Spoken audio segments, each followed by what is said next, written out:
पोपटखेड प्रकल्पाच्या पाणलोट क्षेत्रात पाऊस सुरू असल्याने धरणाच्या सुरक्षेच्या दृष्टीने प्रकल्पाचे 2 दरवाजे उघडण्यात आले आहे।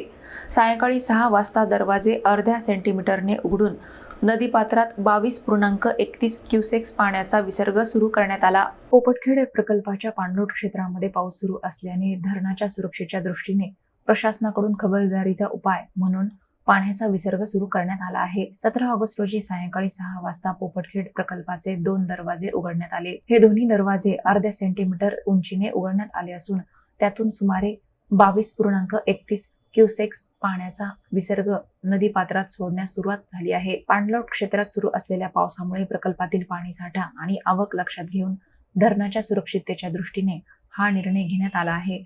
नदीपात्रात पाण्याचा विसर्ग सुरू असल्याने नदीकाठच्या नागरिकांनी सतर्क राहणे आणि नदीपात्रात जाणे टाळणे आवश्यक आहे। दरम्यान पावसाची स्थिती आणि प्रकल्पातील पाण्याची आवक यानुसार विसर्गामध्ये पुढील काळात बदल होण्याची शक्यता आहे।